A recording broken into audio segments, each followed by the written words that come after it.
छांदोपनिषद प्रथम प्रपाठक चौथा खंड तीसरा प्रवाक। यदा वै ऋचं आप्नोति ओम इति एव स्वरति एवं साम एवं यजुः एषा उ स्वरः यद एतद् अक्षरम् एतद् अमृतम् अभयम् तत् प्रविश्य देवाः अमृताः अभयाः अभवन्। यदा वै ऋचं आप्नोति ओम इति, जब ऋचाओं का पाठ करता है तब ओम इस शब्द के उच्चारण के साथ ऋग्वेद का अध्यापन प्रारंभ करता है।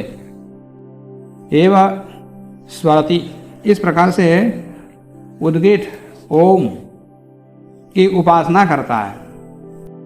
एवं सामा, इसी प्रकार के साम का पाठ, एवं यजो, इसी प्रकार के यजुर्वेद का पाठ और यजुर्वेद का अध्ययन, इन तीनों का ही या चारों वेदों का अध्ययन ओम के उच्चारण के साथ ही उपासना करता है। इसका तात्पर्य केवल वेद पाठ या मंत्र पाठ बोलना या बुलवाना, इसमें ओम का उच्चारण करता है ऐसा अर्थ नहीं है। पीछे क्या कहा था कि चारों वेदों को ढक लिया, उस प्रसंग में देखना। वो मृत्यु से डरा, इसका तात्पर्य मृत्यु उसके पीछे लगी हुई है। पीछे अलावा का तात्पर्य वो पहचान लिया कि मृत्यु कभी भी हमको ग्रस सकती है, हम मर सकते, ये अनुभव कर लिया। तो उसे बचने का उपाय वेदों को अध्ययन करना। तो वेदों का अध्ययन किया, अंत में फिर भी मृत्यु के द्वारा देखा गया, इससे भी हम अमर नहीं हो सकते, मुक्त नहीं हो सकते। तो उसके लिए क्या किया, फिर स्वर को देखा। स्वर का तात्पर्य वो स्वर को प्राप्त करना, माने ओंकार का उपासना करना। ओंकार की उपासना तात्पर्य परमात्मा की उपासना करना, तो वो है ओम। तो चारों वेदों का अध्ययन करके उसका निचोड़भूत जो परमात्मा है उसकी उपासना कर रहा है।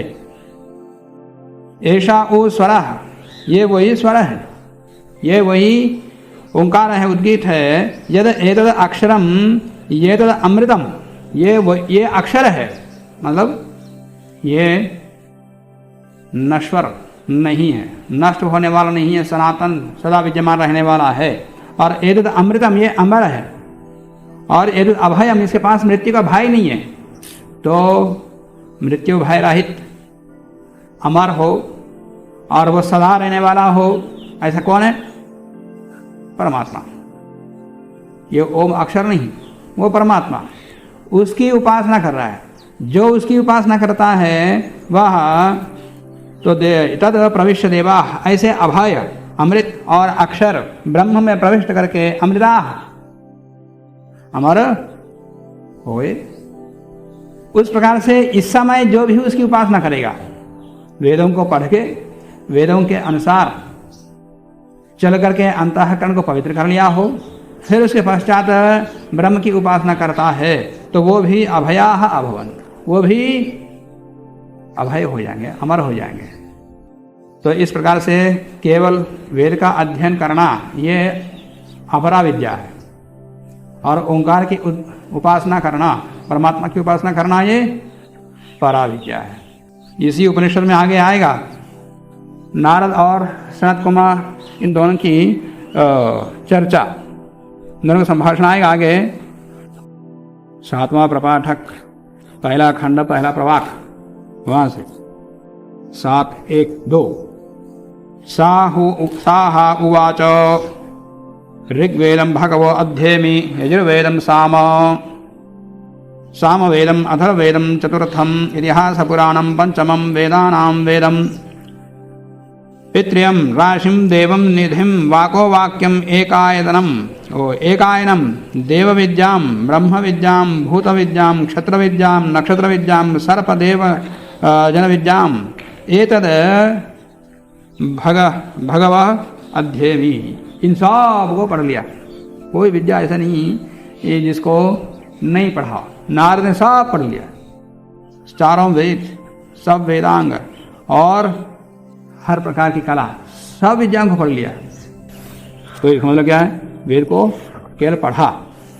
फिर उसके पश्चात वो क्या कहते हैं, सो हम भगवो मंत्रवेद एवं अस्मि न आत्मविद। मैं मंत्रवेद बना, मैं शब्दविद बना। शब्द का अर्थ और संबंध इनको जानने वाला बना हूं, परंतु आत्मविद नहीं बना। न आत्मा को जानता हूं, न परमात्मा को जानता हूं। न आत्मविद श्रुतम ही एवं मैं भगवद ऋषिभ्यः तरति शोकम आत्मविदिति। आप जैसे लोगों से यदि आत्मा विद्या को प्राप्त करो तो वो व्यक्ति शोक से तर जाता है, मृत्यु भय से तर जाता है, वो अमर हो जाता है। इति सह अहम भगव शोचामि तद माँ, मैं तो दुखी हूँ, शोचामि मैं तो इस समय दुखी हूँ, तम ऐसे दुखी मुझे, तम माँ भगवान शोकस्य पारम तारयतु, मुझे आत्मविद्या देकर के मुझे इस दुख से पार करा दो, इस जन्म मरण रूपी दुख से, भय से मुझे पार करा दो। तम हा उवाचा यद वै किंचा ये तद अध्यगिष्ठा नाम एव एतत्। जो तुमने जो भी पढ़ा ना वो सब नाम है। नाम होता तो शब्द मात्र को पढ़ लिया। नाम रूपात्मक जगत की उत्पत्ति होती है तो वो नाम मात्र को पढ़ लिया। भगवान ने नामात्मक जगत की उत्पत्ति कर दिया और रूपात्मक ये जगत, उसकी दो सृष्टि है, उनमें से नामात्मक जगत को पढ़ लिया और रूपात्मा को भी जान लिया। अब आत्मा परमात्मा को जान, तो आत्मविद होने का वहां दे दिया। तो यहां भी वही बता रहे हैं, चारों वेदों को पढ़ने से मोक्ष नहीं मिलता, वो तो शब्द है। और शब्द की उपासना वैसी ही है जैसे मूर्ति की उपासना। इसलिए पहले तो बचपन में वेद का कंठस्थीकरण होता, वेद का पढ़ लेता बस, फिर इसके बाद घर में कर्मकांड चलता रहता। तो यज्ञ यागों को सीख लेता है, तो मंत्रों को विनियोग भी सीख लिया, मंत्रों को पढ़ लिया और विनियोग भी सीख लिया। और उसके पश्चात अर्थात तो धर्म जिज्ञासा, अब वेद पढ़ लिया, कर्मकांड को भी सीख लिया। अब वेदार्थ को समझना चाहिए कि इन शब्दों का अर्थ क्या है, तो अर्थ को पढ़ना सीखा। यज्ञ याग आदि भी कर लिया, तो यज्ञ याग आदि कर करके अपने अंतःकरण को पवित्र किया, हर प्रकार से शुद्ध हुआ, यम नियम का पालन भी करता रहा। तो करते करते करते वो अपना पूरा शुद्ध हो गया। अब अथा तो ब्रह्म जिज्ञासा, अब ब्रह्म की जिज्ञासा करनी चाहिए, बस वही ब्रह्म की जिज्ञासा यहाँ सिखा रहे हैं। इसका मतलब पूर्व मीमांसा अंतःकरण को पवित्र करने वाला और उत्तर मीमांसा ब्रह्म का साक्षात्कार करने वाला, कराने वाली है। ये दो दर्शन, दोनों परस्पर कोई विरोध नहीं है। तो इस प्रकार से शब्दविद बन करके आत्मविद भी बनना, इस प्रकार के यहाँ बता रहे हैं। आगे कहते हैं सा एव सह यः एतद एवं विद्वान अक्षरम प्रणौति एतद एव अक्षरम स्वरम अमृतम अभयम प्रविशति तत्प्रविश्य यद अमृताः देवाः तद अमृताः भवति। सह यः एतद एवं विद्वान अक्षरम प्रणौति, इस प्रकार से आत्मविद होता हुआ विद्वान इस ओंकार, चारों वेदों का सारभूत रसभूत जो परमात्मा है, उस परमात्मा की स्तुति करता है। प्रणौति नुस्तौ, विशेष रूप से प्रकृष्ट रूप से उसकी स्तुति करता है, उपासना करता है। ये तद एव अक्षरम, वही अक्षर को, स्वर को, अमृतम अभयम प्रविशति, उसमें वो प्रविष्ट हो जाता, प्राप्त कर लेता है। तत्प्रविश्य, इसी प्रकार से अन्य कोई आजकल भी उसमें प्रविष्ट होकर के, परमात्मा में प्रविष्ट होकर, परमात्मा में लीन होकर के यद अमृता देव अमृत हुए हैं तद अमृता भवति, इस समय जो उसमें प्रविष्ट कर लेता वो भी अमर हो जाएगा। तो पहले हुए हैं तो आज भी हो जाएंगे। जैसे कहते हैं कि जगत मिथ्या है, आज तक मिथ्या नहीं हुई तो आगे मिथ्या क्यों होगी? आज तक नाश नहीं हुआ तो आगे क्या क्या नाश होगा? वेद का नाश आज तक नहीं हुआ तो आगे क्यों होगा?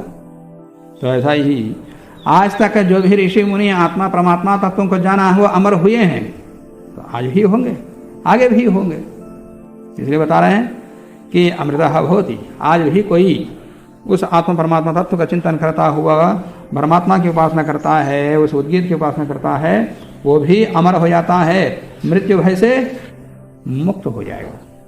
अब वहां मृत्यु का प्रवेश नहीं है, इसलिए वहां मृत्यु को है ही नहीं। हम तो वेद पढ़ लिया, बस हमारे पास मृत्यु नहीं आएगी, इस ब्रह्म में नहीं रहना। तो इस प्रकार से चौथा खंड समाप्त हो गया। आगे पंचम खंड आला।